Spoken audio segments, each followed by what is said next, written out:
Governor, thank you so much for meeting with us. It's a real honor to be here in the Capitol with you in your office. We're excited to talk about conservation and other aspects of your job managing the entire state of Missouri.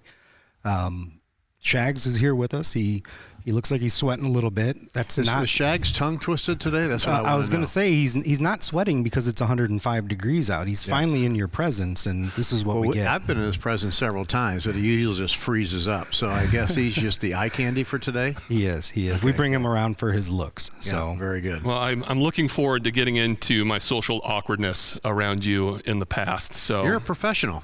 I don't know what it is. The first time we met was at the announcement of the Johnny Morris Institute there at Eagle Bluffs with the Heritage Foundation. Yes. And I know who you are. I knew your title. I knew it all. Lieutenant Governor Mike Kehoe. And I come up and you're like, oh, you're the radio guy. And then in the panic of my brain of like, you're going to mess this up, I just kind of blabbered all over myself and then scurried away. And then, of course, being on the radio, I have to share that. And then flash forward a year, that's where that's where it really got fun, is we were again at the Lewis and Clark Conservation Awards with the Heritage Foundation. We were. And I saw you there, and I was like, thank God. I'm going to redeem myself. I'm going to go up and talk to him.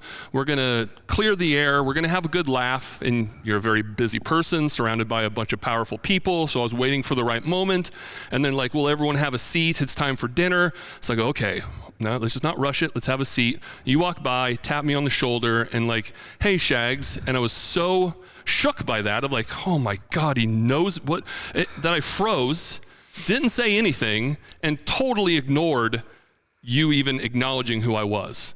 So then, of course, I have to go back to the radio show and talk about how awkward that was. I had a friend make a song that was Hello, Mr. Kehoe. We played that, and then you were nice enough to call the show. Call in. To give me a bit of a hard time. Hannah may or may not have helped me with that. Producer Hannah. And I can't say thank you enough for, one, putting up with my nonsense and having a good sense of humor, but I did want to start this because I don't want you to think that I'm sliding you in any way, because I am getting married this fall, and we have a lot of mutual friends, Representative Bruce Sassman, Representative Tim Taylor, Sarah and Scott Pauley are all invited. So I don't want you to hear that's the A-list about this and be like, Shags did it to me again. So, Governor, you have an invite to my wedding this fall. This is great. That's fantastic. Will you talk to me at the wedding? Which you'll be nervous about, getting married or talking to me? Which is worse? Yeah, that's going to be a coin flip, and I guess we're going to have to wait till the day of to decide. But yeah. I appreciate you. Well, thank you both for you start. You've both been, I've known Brandon a long time, avid conservationist. Shags, you're very well known for our preserving Missouri's conservation heritage and all that we do here in Missouri. So it means a lot to me. I'm sure that's why you asked me to be, I guess that's why you asked me to be on this with you. But I'm grateful for your efforts to really make sure we, have that experience for our families, for our individuals to enjoy the outdoors and enjoy what we have here in Missouri, because it's beautiful. Yeah, you've been a stalwart of conservation support since I've known you when you were senator and then lieutenant governor, and very glad to have you in this office because I know that conservation is in good hands while you're the governor. And right now you're dealing with a lot. It's the budget coming to an end in the next couple of days, so we thought we could give you a little reprieve and talk about some things like turkey hunting, fishing, take your mind off of all that That's awesome. that business for a few hours. So just to get into it right off the bat, what is it in the outdoors that you enjoy in Missouri?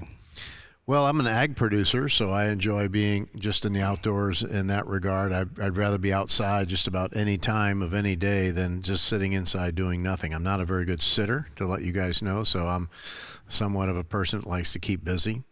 But when it comes to the hunting and fishing piece of it, my kids love to fish. They started. I'm grateful because as you know, I was not raised with a father, so being able to get my kids involved in just the simple art of just taking a rod and reel and sometimes a hot dog or a worm or a lure, and just going up to our family farm pond and fishing. And I don't have to even tell them to ask them they want to go. We got a big rack of rods and reels, and they just grab one, they grab something, they walk up, and when they're in between stuff, and I love that they've kind of picked that up. That's something that they really enjoy, and I hope that's because from the earliest ages I got them going on that. I don't have my kids involved in much in the hunting piece because they're, thank God, now young professionals with a job, and I want them to stay working so they don't call me every day. But as you both know, my wife in a later age really started enjoying turkey hunting specifically, and she absolutely loves it. I mean, don't get in her way when it comes to turkey season. It's fantastic. So we enjoy doing that together, and that's a great part of the outdoors. I love the deer hunters. We have a lot of deer hunters on our property. I can't sit still long enough. I need to be interacting with the turkey, or at least calling them up. You're listening, and who doesn't like a beautiful spring morning? I've heard many people say it's when you sit in the woods and you watch the morning wake up. And that's what I love about that particular season. So, but I do love being in outdoors, and it's just in Missouri, we have so much to offer here. I mean, the Ozarks are just beautiful. And as you know, our farm is on the Gasconade River, and some great smallmouth fishing there. It's a smallmouth hatchery area. But what most people don't know about me, I'm also a redneck, and I like to gig red horse. Oh, yeah. And so I'm trying to get the Conservation Commission to understand the season starts too early. We need it to go later, but that's a whole nother, that's the Dave Schatz rule, we call it. But we love to do a little bit of gigging here and there. Dave Schatz is the first person that ever took me gigging. I got very to go good. with him on the Merrimack. He's good, by the way. I've gigged with him. He's really good. Yeah, I'm not to that level. Yeah, no, I actually reached out to Claudia when she shot her turkey last year, trying to get her to let me use that picture in the photo, or trying to use her photo in the newspaper. And she said, I didn't check my Facebook messages, just reach out directly next time. She's not big on social media. Somebody is big for her, but she's not real big. Well, it is great to see her out turkey hunting, and, the legacy of Sarah Parker Pauley. Both of my daughters are turkey hunters, and it's really neat how that tradition has really jumped the gender barrier in what I think is the last 20 or so years. I hate to give her credit, but Sarah called my turkey in for me this year. Yeah. We hunted together, and she had already tagged out. So we went later this season because of things in the official office kept us out of the woods for the first couple of weeks. But Sarah called my bird in. We had a great hunt. It's one of those things I'll tell stories about for a long time. It was a really good hunt. And I thought I beat Claudia because I was in an area of our farm where there's really no cell coverage. And at 6:27-ish, I shot this bird. It was a big bird. And I thought, I can't wait. And I'm trying to text. I couldn't get my text to go through. And by the time Sarah and I got the bird, picked up her decoys, got out and got up the hill, 7:15, 7:30, I had a text waiting for me for 6:10 from Claudia saying she'd already shot her bird. I'm like, yeah, holy cow. Well, one thing that Shags and I are really proud of, as we're not native Missourians. Shags came from Oregon. I came from Indiana. We've both been here closing in on 20 years, and we both are very proud to be here. But we had to come to understand the Missouri model of conservation. It's quite different than all other states. Do you ever talk about that with any other governors or any other elected officials? We do, to be honest with you. Other governors, especially if they're a conservation governor, and I'm not saying some governors aren't. Some of them are probably a little bit more into it, a little more proactive than others. The Missouri model is something that they really like. And other governors who are conservation-minded talk about that all the time. They're like, you have a great conservation system. And I will tell you that a real quick example, we were fortunate enough when Jake Buxton was with Conservation, we fired him and sent him over to DNR. Just kidding, Jake, you weren't fired. Jake's a good friend. He's a guy. We love Jake, but he was kind enough to ask me to go tag some bear cubs with him 3 years ago down in, I think it was Shannon County, but it was a great experience. But my point is, I'm talking to one of the bear biologists, and I'm asking him a little bit about where he's from and everything. And he was a bear biologist for Yellowstone up in both Montana and Wyoming. And I'm like, wow, what brought you to Missouri? He said, well, Mr. Kehoe, when this job opened, Missouri is one of the states everybody who's in conservation wants to work for. That's right. And I'm like, wait, you left bear, which seems to me pretty cool, bear tagging in the Yellowstone Park. He's like, oh, no. Missouri's well known in our circles as a place that if you're into conservation and you want to be somewhere, Missouri's where you want to be. And I thought, wow, that's a heck of a statement. Well, after I graduated from college in Indiana, I moved to Montana and spent 4 years out there, and I will take Missouri over Montana every day. And when you get down to what I care about most, which is whitetail deer, turkeys, and smallmouth bass, trout, we are a gem, and I think we go a little bit under the radar. And the other thing, and just from an economic side, just to promote our state and our economy a little bit, look at the people that we have from Missouri here who have really promoted conservation. We've become very good friends with the Drury family, relatives of the hotel people, but not the hotel people. And that family, the two brothers, their son and daughter, I mean, they have just promoted conservation, kind of the Missouri hunting way. Now, I knew they have some hunts in Iowa, et cetera. I know that. But they have really done well. And then, of course, you got the godfather, Johnny Morris, who, governors ask me about Johnny all the time. I always say, he's ours. He might have a store in your state, but stay away from him. Yeah. But John has done more to promote conservation than I think probably anybody I'll ever meet. And he's just so passionate about it. So, and there's many others that you and I, we all know. I mean, you talked about a Bruce Sassman or Tim Taylor or some of our state reps that are just incredible conservation-minded people. So we're really fortunate to have those kind of people here in Missouri that are really promoting conservation from their heart. And it matters to kids, too. I was 12 years old the first time we visited Missouri. We drove from Indiana to go to Bass Pro Shop. And Shags can tell the story of his nephew, Cooper. Yeah. Cooper, since he was like 3 years old, he always got to decide, do you go to Disneyland or do you go to Missouri to see your Uncle Nathan and go fishing? And every year he picked Missouri because of how much he loved to come out here and fish. So there were House committee meetings that I testified in saying, like, my 5-year-old nephew, the happiest place in the world is not Disneyland or Disney World. It's right here in Missouri because we have such a special thing happening. Yeah, I have a friend who's has a son who's I think about 10 years old, and every time he takes a picture of doing anything, he's got a Bass Pro hat on. You know, it's his favorite hat in the world. You know, all of these music groups and all these different things that kids are popular with these days, but you know, this kid just loves the outdoors, and so it is a great opportunity for youth. And I know not just Johnny Morris, but others really promote conservation department, really promote outdoors as a chance to really have moms and dads be with their kids, and be able to hand that down generationally. We just had our first grandchild. My daughter had her first grandchild 4 or so months ago, and it's a baby boy. And no matter if it was a boy or a girl, that's one thing I'm really looking forward is to introducing him to the outdoors. Yeah, congratulations. Yeah, congratulations. That's the coolest thing. That's the best thing that's happened. It's the best thing that's happened to me this year. And I have people, when I say that, yesterday I was in Branson, I said that to a big group of people, and they said, well, you were sworn in as governor this year. And I said, it's still the best thing that's happened. No. So when I had my daughters, and I discovered that my dad likes hugs.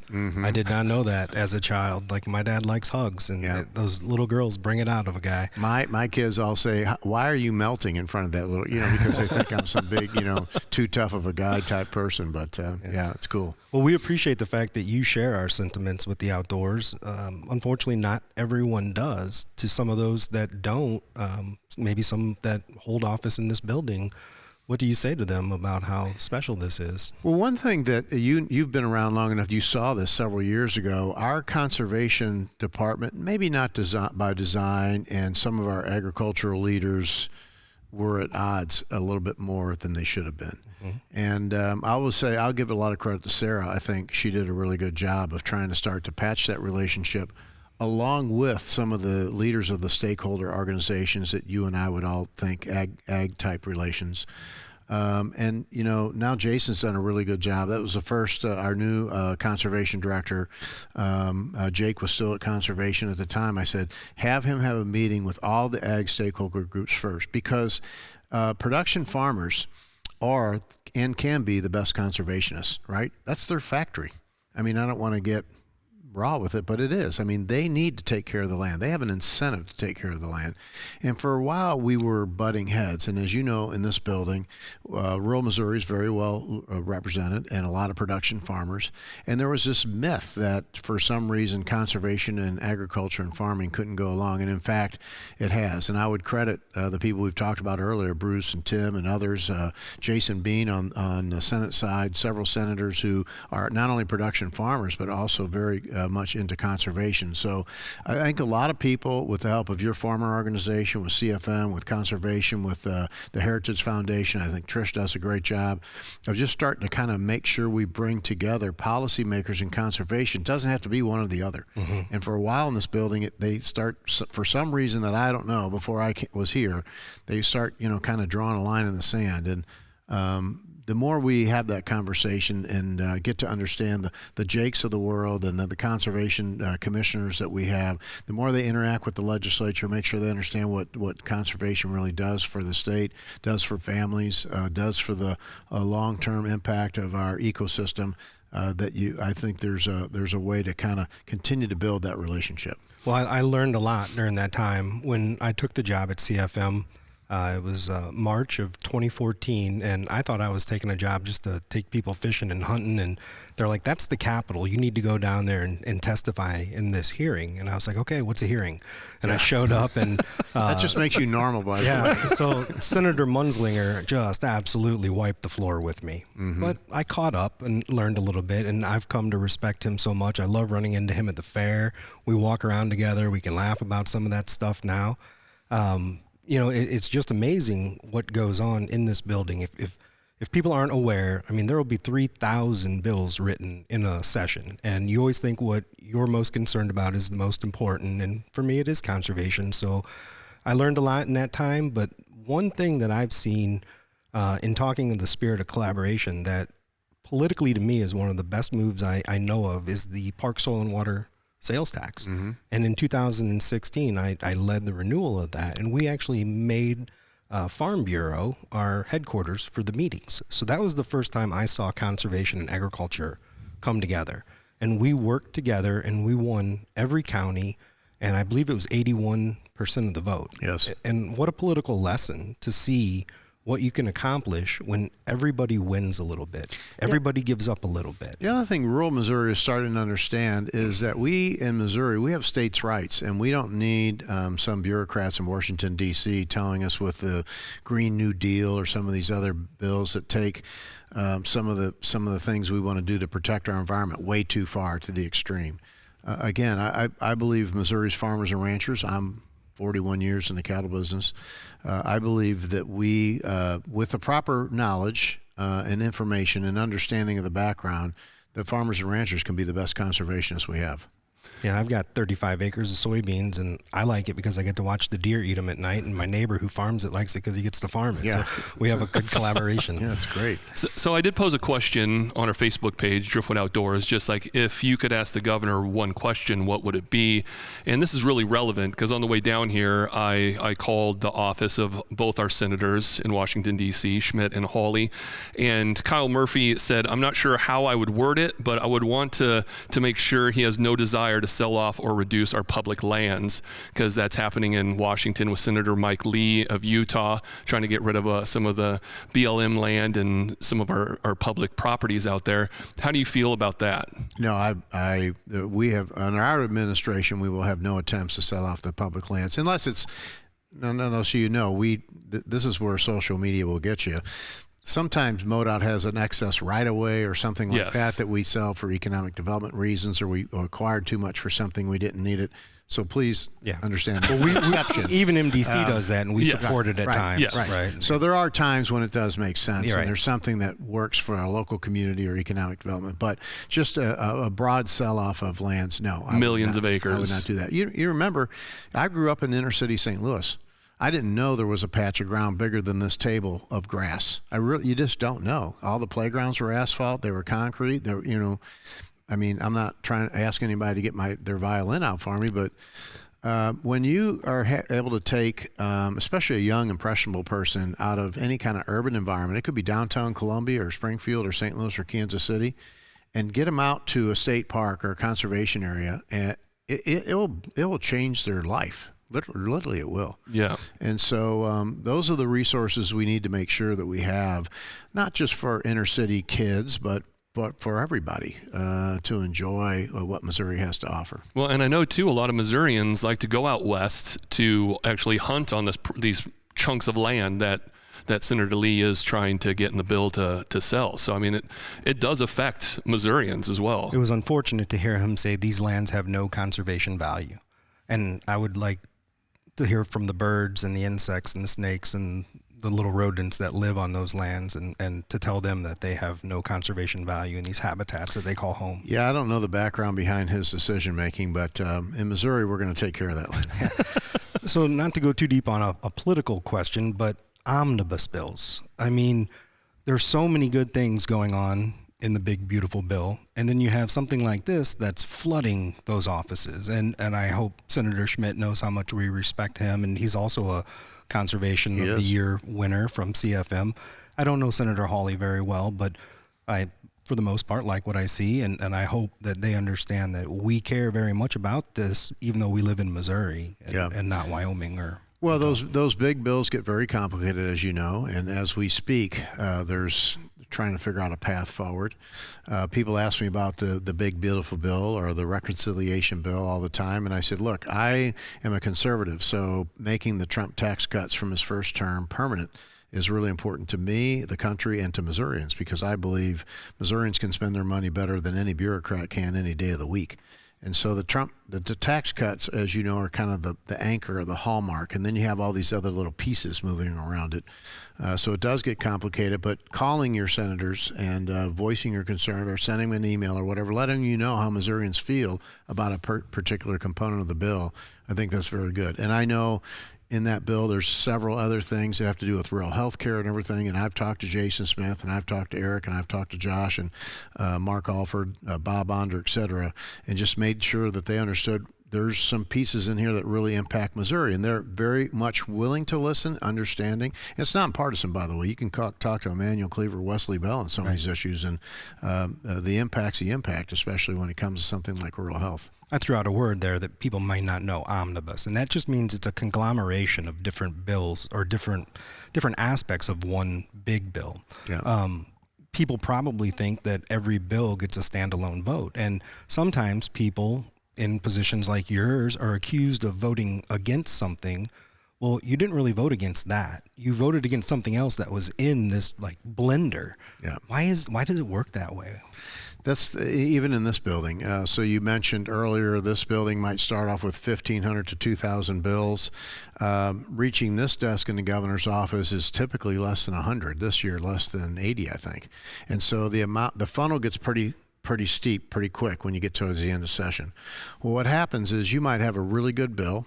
Let's say it's a highway naming after a veteran, and who would be against that, right?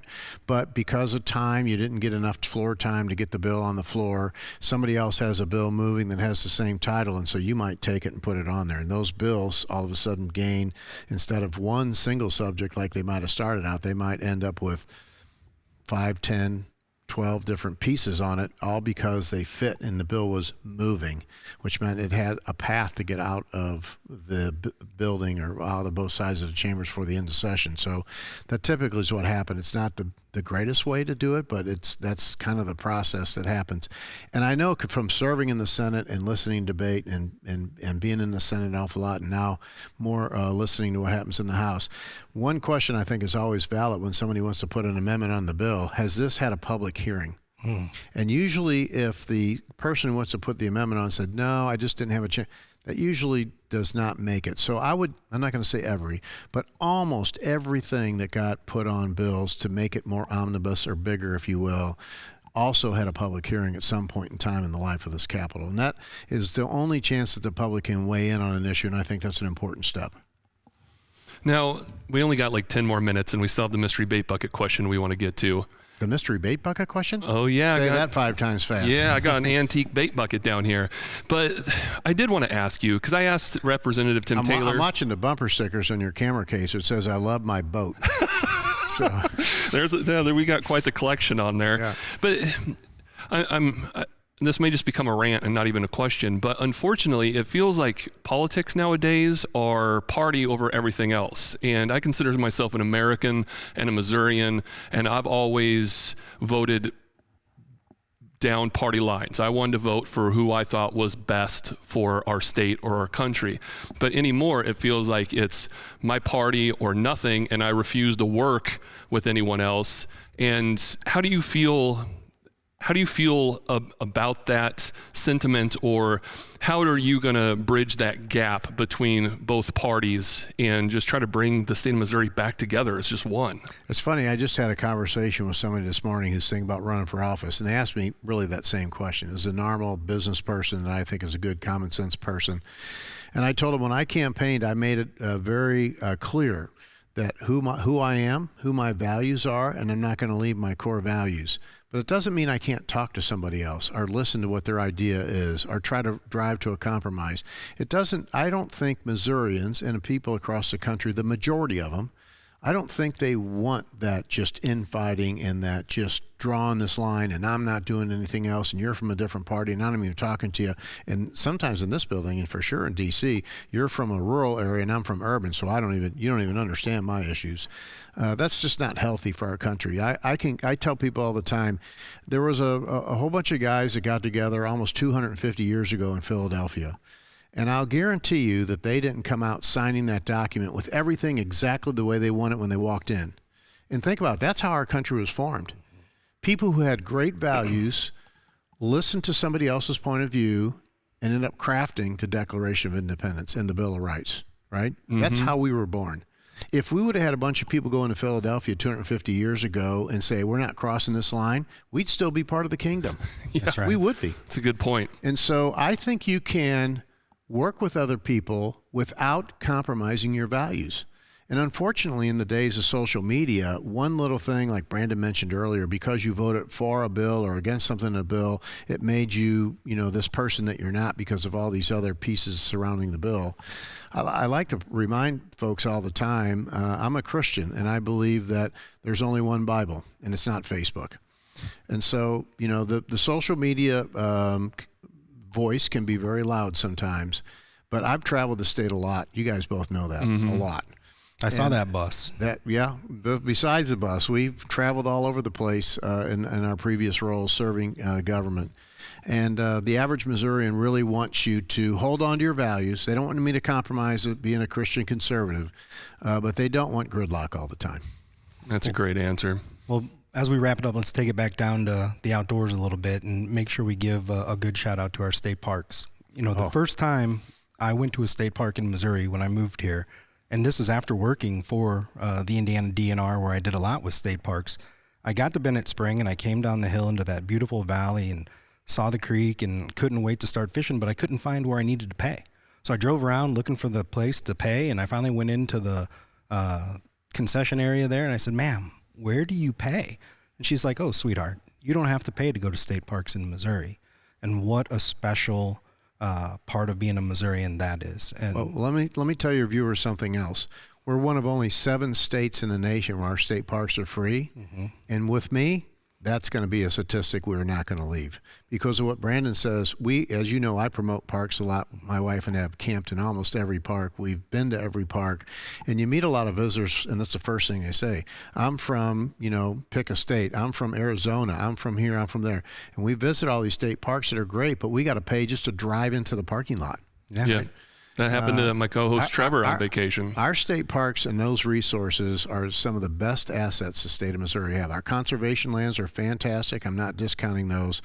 I am a huge fan of our state parks. And one of the things, as we put a new director in a DNR, Kurt Schaefer, who's been a longtime friend of mine. I talked to him recently. When he sat down, I said, "Listen, all the things DNR does is really good and important, and we're going to work on all those things, but I need you to look me in the eye and tell me you will be passionate about our state parks." Well, I just pitched a new one to Kurt. So there's a park up in Howard County, where I've lived for quite a while. We're an economically depressed county. Mm-hmm. There's a conservation area up there. It's about 900 acres, and it would do a lot for our county if D.C. Rogers could be a state park. So. Ooh. It'd be a special place, and we could talk more about that. We got time. a great park system, and we're going to continue to preserve it and build on it. But you don't want to expand state parks so much that you take the resources it takes to maintain the current system stretched. So. I'm sure you have a great opportunity, but we want to make sure we also, and we've invested, by the way, real quickly before we get to, is it the Magic Bait Bucket? Mystery Bait Bucket. Just a couple of years ago, this legislature, who we're just talking about, are they true to conservation and tourism and everything else, passed the authority for our state parks to do a revenue bond projects with about $60 million in projects in our state parks. And it was a good business proposition, because what this essentially says is we'll build these cabins, we'll build these campsites, we'll build these assets, and we'll pay for that based on the revenue we get from people who come and use them. So it's a great deal. And we've spent a lot of money in our state parks in the last 2 or 3 years. Absolutely. And the last time I actually got to sit and interview you was for my MBA program at the University of Missouri. So the economy always does matter. I always bring that up with hunting and fishing, but state parks as well. Those are a great return on investment. Yeah, we have the all outdoors piece of our state, whether it's conservation, state parks, camping, tourism, they have a huge economic impact. And sometimes these guys in these buildings and ladies, you got to remember there's an economic benefit to the side of this as well. All right, let's wrap it up. We got less than 5 minutes. So, Mike, if you pop the lid off that vintage antique bucket that we got from the Midway Antique Mall, reach in there. Now, don't we want the Driftwood Outdoors facing the camera? There we go. Get it on the camera. I like that. If you reach in there, pull out the question, and read it. And I thought there was like a tadpole or something. There might be. There still might be some crickets or something in there from the last just time. One in here? Yes. Okay. So just got back from the Boundary Waters where we fished with a lot of leeches. Oh, really? Yeah, so don't stick your hand all the way to the bottom of that. Now, am I supposed to read this? Yes, and I'll go around and... You're assuming I can read, Shags? I'm hoping so. Okay. Well, I might not be able to read the invitation. I was going to say, there's a QR code, so... Can I say who it's from? Yes. Adam Voigt? Yep. Am I pronouncing that properly? What are your favorite outdoor recreation spots in Missouri? Ooh. Yeah. Dun, dun, dun, dun. Well, the problem is, as soon as you say your favorite, all the other ones that are great say, why didn't he pick me? We'll go first because we know you can't tell us which one of your children is your favorite, so you probably can't tell us which one of your spots is your favorite. The second part of his question, part B, is any you haven't been to but would like to. Ooh. So what's your favorite outdoor recreation spot, and what that you'd like to go to and you haven't been to? So I think everyone that's listened for 300 episodes, this is our 300th episode. Oh, really? I don't know if we told you that. We've been doing this almost 6 years now. Episode 100 was Bill Dance, Shags' favorite fisherman. Episode 200 was Al Linder, my favorite fisherman, and we wanted somebody that we both appreciated. A total goofball. Episode 300, so we're with you. And everybody that's listened for 300 episodes knows how good a friend Shags and I are, but we definitely don't see eye to eye on everything. But I think I'll speak for both of us that our favorite place is Montauk State Park and the Current River. We share that for sure. The Upper Current is by far my favorite place in not only Missouri, but it ranks right up there in my favorite places in the country. Absolutely. I love it down there. So you want me to name my favorite now. So can we just keep it to it's a public spot instead of just any spot in Missouri? Fair. Yeah, that's fair. Roaring River. Okay. That is a really nice area Emory down Mountain there. Lodge, and then some of the old CCC project lodges there. Yeah. They just redid the raceway and a bunch of the trout hatchery. It's a great example, and we have this in several parks where conservation and state parks are together, and they work very well together. You know, there's a cave there they've been exploring where the spring comes out, and they've dove 500 feet, and they still haven't reached the bottom. It could be the deepest cave in the United States. We have a lot of great spots, so I don't want any of my state park friends or conservation friends mad at me. But Roaring River is a pretty special place. We appreciate the honesty. Normally that gets deflected to I can't tell you my one favorite. But as we walked into your office, we ran into a wonderful man, Stephen Washabaugh, and his father, Jim, wrote the book on the trout parks. I may have bought his book at Roaring River Gift Shop this year. I wrote the foreword. You wrote the foreword. And Claudia, we have the book, and we're going to get Stephen's dad to sign it. You should, and because he's a wonderful guy. And when I first took over at CFM, he took me down to Montauk, and we fished, and he introduced me to that place. And I've written about our trout parks and talked about our trout parks to the point where people are probably tired of hearing about them. But what an amazing collaboration between conservation and state parks, and people from all over the Midwest should come and check out our trout parks. Oh yeah, I mean, I agree. We have a lot of great state parks. Johnson Shut-ins. I mean, don't get me going because Sam A. Baker, which is beautiful if you've been down in southeast Missouri. I mean, we have some really, I'm just telling you, listeners, we have the best in the United States. We got some incredible places. There's no All right, doubt what's the about place you'd like to have been to and you haven't been? That's an interesting question. That is a tough one. I've been, but I've yet to duck hunt in the boot heel. Ooh. I would like to duck hunt the boot heel. That is a good one. Yeah. Man, I don't know. Well, I've been to boot hill and haven't duck hunted either, but I know Senator Bean has a lot to do with dove hunting down there. So he does. Dove season's coming. Maybe I could weasel an invite. All right, Shag is going to tell us. mine would be the couple of streams that I haven't got on the Blue Ribbon Trout Slam here in Missouri. There's some smaller ones. Blue Spring I haven't got to fish. I did Crane and missed the one bite I had. It was so cold that I've had my fly line before freeze on my fly rod, but I've never had the reel actually just freeze on me too. So I went to go set the hook and there was just line everywhere. Nothing moved, nothing went in. I was like, well, there was my one chance at catching one here. So I would say finishing the blue ribbon trout slam. I'd have to probably take back to a place I've been, but it was probably when my first outdoor experience was Wapapello. There was a father-son fishing organization. It was not like Father Like Son, which I was involved in, which is a Christian-based fishing organization, but it was a tournament when I was a younger kid that a mentor could bring somebody to, and as I mentioned, there was no father in my life, and this mentor brought me down to Wapapello, and I remember fishing in kind of a father-son type fishing tournament when I was really young, maybe for sure in grade school, and I've never been back. And so I have the memory of that probably being the first time I've ever went fishing, but I really have always wanted to go back. And Jason Bean, it's right in his area, as you know, it's a big place for him. So I want to go fishing in Wapapello. He might not know this, but he owes me too, because Jake was at the CFM banquet bidding on a redneck blind, and I thought it was me against Jake, and then he leaned over and said, "This is for Senator Bean." So I stopped bidding. So if Senator Bean listens, you never want to get into a bidding war with a farmer who farms thousands of acres and is multi-generational. Yeah. I mean, his combine is more than this building. That's funny. But I bowed out, so that might be worth a duck hunt in the boot heel. Well, I know, Adam, thank you for the question. We're running out of time, so final thoughts, the final cast of the pod. Yeah, I've been a supporter of yours since I first met you. When I came into this building at CFM, you were gracious to me. You kind of taught me some of the ropes. I've gotten to know you as a person outside of being a politician. I respect you very much, and I'm proud that you're my governor. Well, that's kind of you to say. I remember you coming to my office saying, "Hey, what's a hearing room?" Just kidding. He didn't say that. That's true. It's true.